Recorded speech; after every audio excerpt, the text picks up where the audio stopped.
pinagpalang buhay sa lahat, lalo na sa masugid na taga-subaybay sa mga video ni Brother Chris. Halika at tayo'y patuloy na makinig ng Daily Food of Life. Ang mabuting balita, ang Ebanghelyo, ito ang gagabay sa atin sa buhay paglalakbay. Pakinggan natin. At marami tayong matututunan dito. Araw ng Huwebes, narito ang Ebanghelyo ayon kay San Lucas chapter 5 verse 1 to 11 ay nagkukwento ng isang mahalagang pangyayari sa ministeryo ni Jesus kung saan tinawag niya ang kanyang unang mga alagad, sina Simon Pedro, Andres, Santiago at Juan.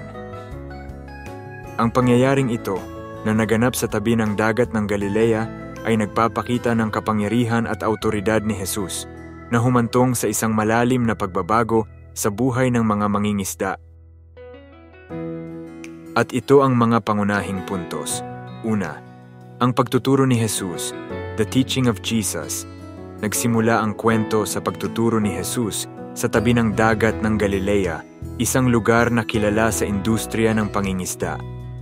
Maraming tao ang nagtipon sa paligid niya upang makinig sa kanyang mga salita. Pangalawa, ang himala ng pangingisda, the miracle of fishing. Nang matapos ang kanyang pagtuturo, sinabi ni Jesus kay Simon na ihulog ang kanyang mga lambat sa malalim na tubig. Kahit na ang mga mangingisda ay nagtrabaho ng buong gabi at wala silang nahuli, nag-alinlangan si Simon, ngunit sumunod siya sa utos ni Jesus na kinikilala ang kanyang autoridad. Ang resulta ay nakakagulat. Isang napakalaking huli ng isda na napuno ang 2 bangka at halos lumubog. Pangatlo, ang pagkilala ni Pedro, the recognition of Peter. Nang makita ni Simon Pedro ang nangyari, lumuhod siya sa harap ni Jesus at nagsabi, "Lumayo ka sa akin, Panginoon, sapagkat ako'y isang makasalanan." Pang-apat, ang tawag sa pagiging alagad, the call to discipleship.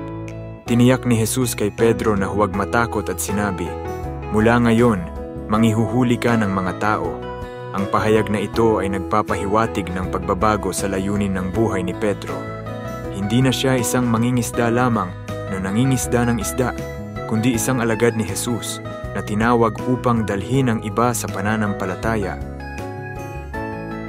Panglima, ang tugon ng mga alagad, the disciples' response. Ang himala ng pangingisda at ang tawag ni Jesus sa pagiging alagad ay nagkaroon ng malalim na epekto kay Pedro at sa kanyang mga kasama.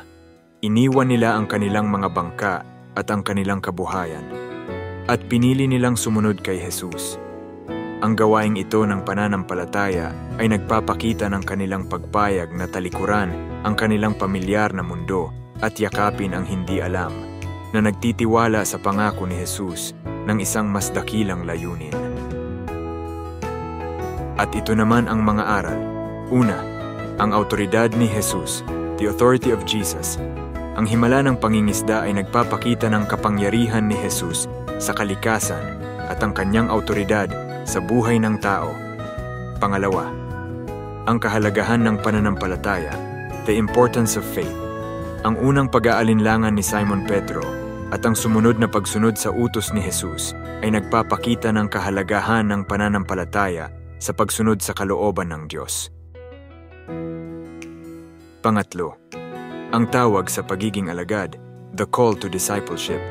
Ang tawag ni Jesus na mangingisda ng mga tao ay nagpapahiwatig ng misyon ng pagpapalaganap ng Ebanghelyo at pagdadala ng iba sa pananampalataya sa Kanya. Pang-apat, ang halaga ng pagiging alagad, the value of discipleship.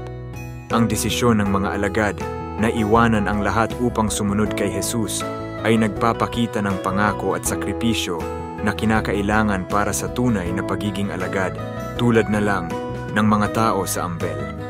Sila'y nagpapakita ng pagiging larawan ng tunay na lingkod.